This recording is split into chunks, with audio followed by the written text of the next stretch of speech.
लेकिन हिंदुस्तान दोबारा पर तोल रहा है पाकिस्तान पे एक बार फिर हमला करने के लिए। पूरे हिंदुस्तान के अंदर जो है वो वॉर मशीनरी तैयार है, मीडिया जो है वो गर्म है, लोगों को गरमाया जा रहा है। सिविल डिफेंस की एक्सरसाइजेज वहाँ पे दोबारा से शुरू हो गई हैं स्कूल्स के अंदर, बॉर्डर के इलाकों में।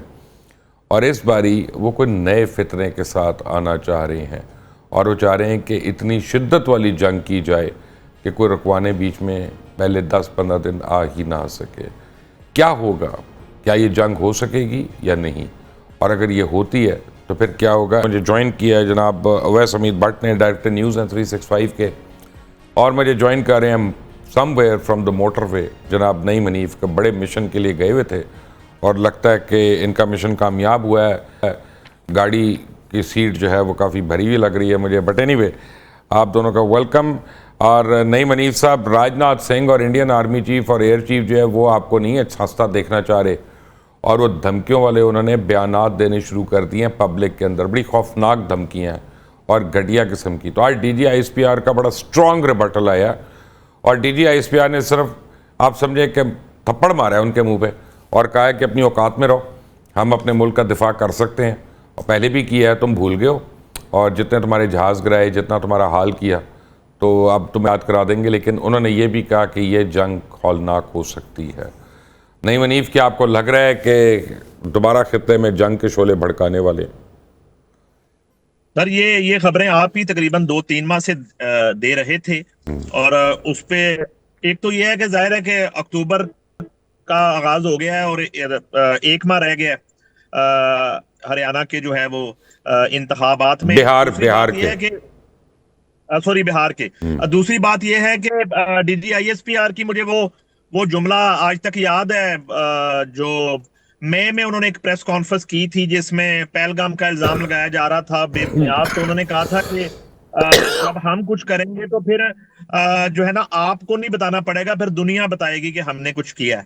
तो अब यह है कि बिहार के इंतखाब से पहले वो आपने भी हमेशा बात की और एक जाहिर है कि पैनिक सूरत हाल वहां पे चल रही है जो सऊदी अरेबिया के साथ दिफाई मुआहिदा, और सबसे बड़ी जो इस वक्त छेड़ है नरेंद्र मोदी की, राजनाथ की, वो डोनाल्ड ट्रंप है। डोनाल्ड ट्रंप उनको 10 में ही भूलने नहीं दे रहे।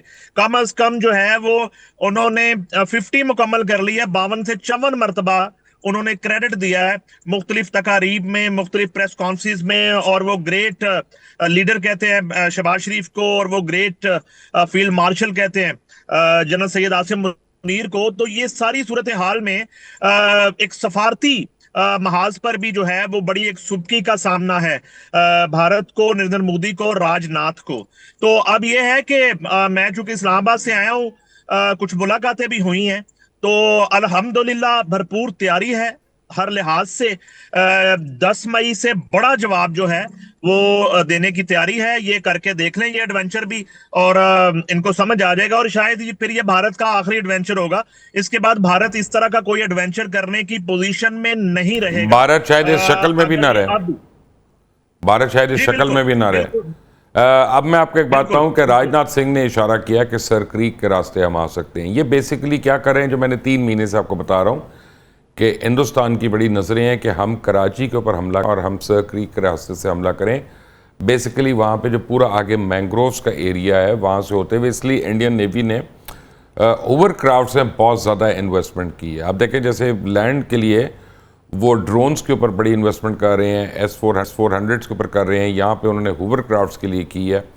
और उनका ये ख्याल है कि वो ये एक सॉफ्ट बेली है पाकिस्तान की।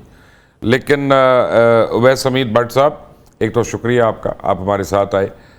सबसे पहले तो मैं आपको ये बताऊं कि पिछली बारी पाकिस्तान नेवी की इतनी तैयारी थी कि इंडियन नेवी भाग गई वहाँ से, विक्रांत ला के भाग गई। ये जो मोदी कर रहा है, आपके ख्याल में सिर्फ गीदड़ भपकियाँ हैं कि वाकई वो इतना डाउन हो गया पॉलिटिकली कि उसको कोई हाथ पैर मारने पड़ रहे हैं? मुबशर साहब देखें, बड़ी अहम बात इसमें यह है कि हमेशा इंडिया ने कोई ना कोई जवाज़ तराशा है ऐसी सूरत हाल पैदा करने के लिए। जैसे पहलगाम का एक झूठा बयानिया बना के तो उन्होंने कोशिश की, बयानिया का बना है, झूठ बोल के उन्होंने एक झूठ के ऊपर एक बयानिया खड़ा करने की कोशिश की। इस दफ़ा कुछ भी नहीं हुआ, कोई ऐसा हमला नहीं है उनके अपने अंदर से या बाहर से, किसी जगह से कोई ऐसा सबूत नहीं है, कोई ऐसा वाक़या नहीं हुआ। इसके बावजूद उनके ज़िम्मेदारों की तरफ से इतने सख्त और इतने संगीन बयानात आने के बाद पाक फ़ौज की तरफ से बहुत ज़रूरी हो गया था कि इन्हें सख्त पैगाम भेजा जाए। पहली बात तो यह है। दूसरी बात यह है कि इनको हर कुछ माह बाद ये दौरा क्या पड़ता है इंडिया को या उनकी फ़ौज को, उनकी पॉलिटिकल लीडरशिप को। असल में उन्होंने एक हाइपर नेशनलिज्म का एक बुलबुला बना रखा है मोदी साहब ने, और अंधभक्त जिसके लिए वो खुद उनके अपने जो तनकीद करने वाले हैं वो लफ्ज़ यूज़ करते हैं, उनको पीछे लगाया हुआ है। अब उन्हें हर कुछ महीनों बाद कोई ना कोई ऐसी चीज़ चाहिए होती है, और पाकिस्तान तो वैसे ही उनका फेवरेट एक बन जाता है टारगेट ऐसी सूरत हाल में। तो अभी तो कुछ ऐसा हुआ नहीं है। तो वो जैसे भी बात की आपने भी, नईम मुनीब साहब ने भी, कि बिहार में इलेक्शन आ रहा है अगले महीने, और वहाँ पिछली भी इनकी मखलूत हुकूमत थी बीजेपी की, और इस दफ़ा भी वो चाह रहे हैं कि उन्हें वो मखलूत सेटअप में ना जाना पड़े। एक तो वो उनका मतम नज़र होता है। दूसरा यह है कि शायद अगर वो कह रहे हैं कि सिंदूर 2 करने के लिए वो तैयार हैं, तो क्या वो सिंदूर 1 का जो सबक उन्होंने कुछ नहीं सीखा उससे, कि उनके साथ क्या हुआ है मैदान जंग में। इतना झूठ बोल रहे हैं, इतना झूठ बोल रहे हैं कि अपना सच जो है उसके ऊपर खुद वो हावी हो गया ना, खुद यकीन करना शुरू हो गया अपना झूठ। एग्जैक्टली, बिल्कुल। वो इतनी दफ़ा बोला कि खुद को भी यकीन आना शुरू हो गया कि एक तो उन्हें मैदान जंग में तो चलिए जो मार पड़ी जो पड़ी, उसके बाद जो उन्होंने एक सफारती मिशन शुरू किया था, जो 8 उन्होंने ग्रुप भेजे थे मुख्तलिफ ममालिक में, वो किसी एक मुल्क से भी पाकिस्तान की मजम्मत नहीं करवा सके, उन्हें भी बुरी तरह नाकामी का सामना करना पड़ा। तो मेरा ख्याल है कि बजाय इससे कि ये इन सारे मामला से सीखें। और दूसरी एक और चीज़ है, एक जेलिसी का फैक्टर भी इसमें नज़र आ रहा है कि जिस तरह से पाकिस्तान की अहमियत इंटरनेशनल लेवल के ऊपर बढ़ती जा रही है, चाहे वो अमेरिका हो, सऊदी अरब के साथ हमारा माहदा हो गया है, दूसरे अरब ममालिक उसमें आना चाह रहे हैं, तो पाकिस्तान की जो इंटरनेशनल लेवल के ऊपर कम्युनिटी में जो इज़्ज़त बढ़ रही है, जो मकाम बुलंद हो रहा है, उसकी वजह से भी शायद इंडिया हमें किसी ऐसे मामले में उलझाना चाह रहा है दोबारा से अपनी अहमियत बढ़ाने के लिए। मुझे ये नहीं मनीफ, क्या ऐसा होगा कि अगर अब हिंदुस्तान ने हमला किया पाकिस्तान पे, तो क्या अब सऊदी अरेबिया उसको अपने ऊपर हमला तस्वर करेगा और पाकिस्तान की खुलकर इमदाद करेगा उस तरह जो ऐलान हुए थे उसके मुताबिक? सर इसमें मुबशर साहब अगर मगर की तो गुंजाइश खत्म हो गई ना सर। जब एक दफाई मुआहिदा हो गया और उसकी शिकें शायद आपने पढ़ी होंगी, उसमें यह है कि अगर खुदा न खासा सऊदी अरेबिया के साथ कोई सूरत हाल इस तरह की होती है तो कैटेगोरिकली कहा गया कि पाकिस्तान उसे खुद पर हमला जो है वो तस्वर करेगा। इसी तरह पाकिस्तान की तरफ अगर कोई मैली आंख उठती है तो यकीनन वो सऊदी अरेबिया जो है वो वहां ये समझा जाएगा कि वो सऊदी अरेबिया पर हमला है। तो दोनों मुल्कों की जो आप कह सकते हैं एक बका और सलामती का ये जो एक एग्रीमेंट है और दिफा का जो एग्रीमेंट है, इसमें तो दोनों की इज्जत भी अब साझी है, दोनों का दिफा भी साझा है और दोनों की जो है सलामती भी साझी है। और इस बात का अदराक जो है वो बिल्कुल भारत को बखूबी इस बात का अदराक है। अच्छा, ये जो आपका क्वेश्चन है, इससे मुझे लगता है कि ये गीदड़ भभकियां ही हैं। मेरा नहीं ख्याल कि अभी इतनी जल्दी मई 10 मई के बाद भारत इस पोजीशन में आ गया है कि वो दोबारा अटैक करे और इस तरह का एडवेंचर करे। आप ही सारी रात ट्रांसमिशन करते रहे जंग के अंदर, जितना नुकसान भारत ने उठाया और खासतौर पे 10 मई के हमले में जितना बड़ा नुकसान भारत का हुआ, मुझे नहीं लगता कि अभी 1 से 1.5 साल और 2 साल तक भारत इस पोजीशन में होगा कि वो पाकिस्तान के साथ दोबारा। लेकिन नहीं मनीफ, प्रॉब्लम एक और है कि एक आदमी पागल हो गया।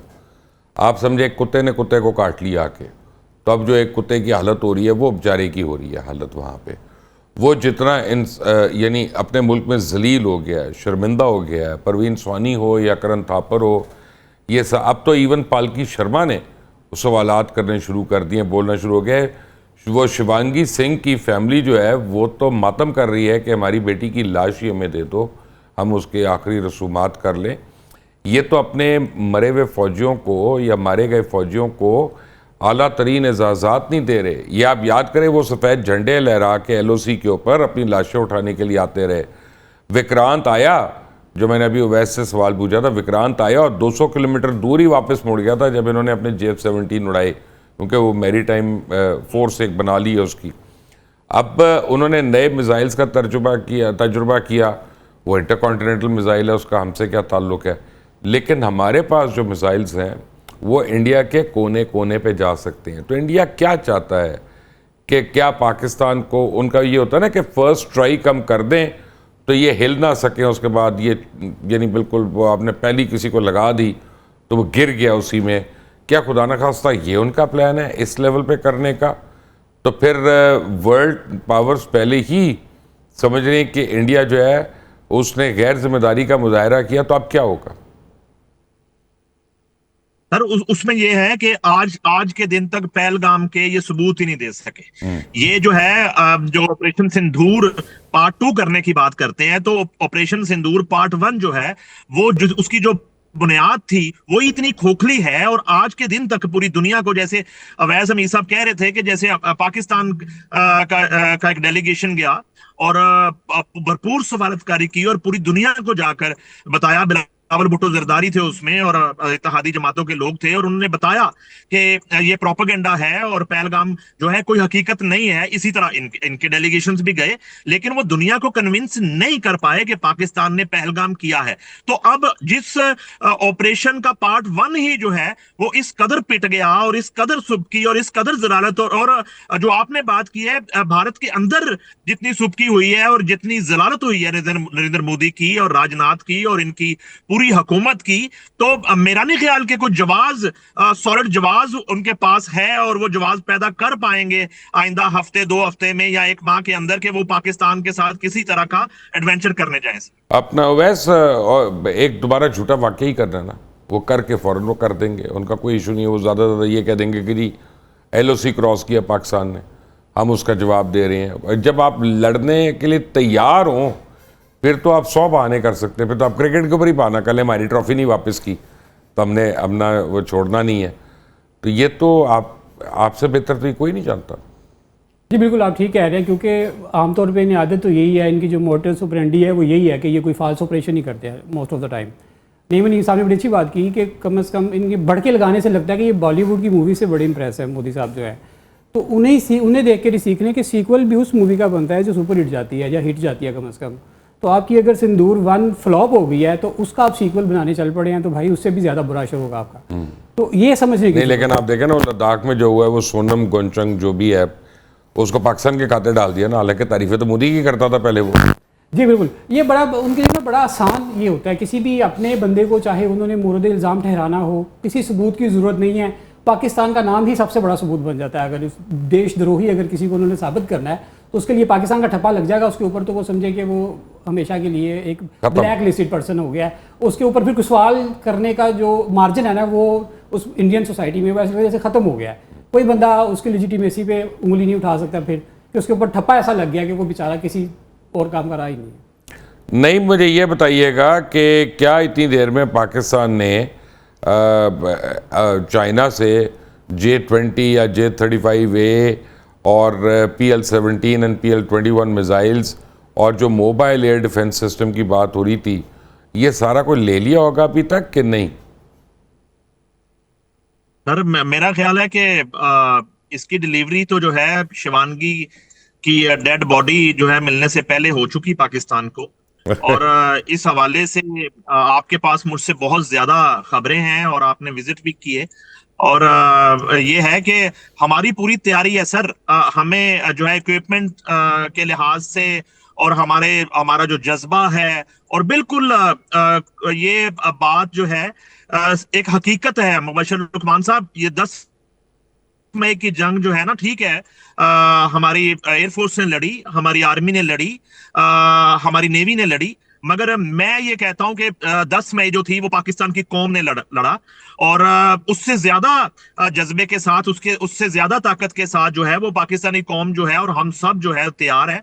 और किसी तरह का ना पहले पैनिक था यहाँ पे, ना अब पैनिक है। मैं अभी कैपिटल से भी होके आया हूँ। बिल्कुल जो है वो लोग ज़हनी तौर पे तैयार हैं कि ये करके देख लें। और सबसे बड़ा एक जो मैं कहता हूँ गुड लक है अफवाज पाकिस्तान की और सिपा सालार की, कि वो पाकिस्तानी कौम के सिपा सालार हैं, और पाकिस्तानी कौम ने ये साबित किया उनके शाना बिशाना खड़े होके 10 मई पे। और आज आप देखिए कि अफवाज पाकिस्तान का जो मोराल है, जो इमेज है, और कौम की उनके साथ जो मोहब्बत है और जुड़ जाना है, इसकी मिसाल मुबशर साहब माजी में बहुत कम मिलती है, बहुत कम मिलती है। तो मैं समझता हूं कि हमारी पूरी तैयारी है। वो जो आप इक्विपमेंट की बात कर रहे हैं, मेरी इत्तला है कि इक्विपमेंट तो बहुत देर से जो है वो रिक्वायर्ड इक्विपमेंट जो है वो हासिल कर लिया गया है, वो उसकी डिलीवरी हो चुकी है और मुकम्मल तैयारी है सर।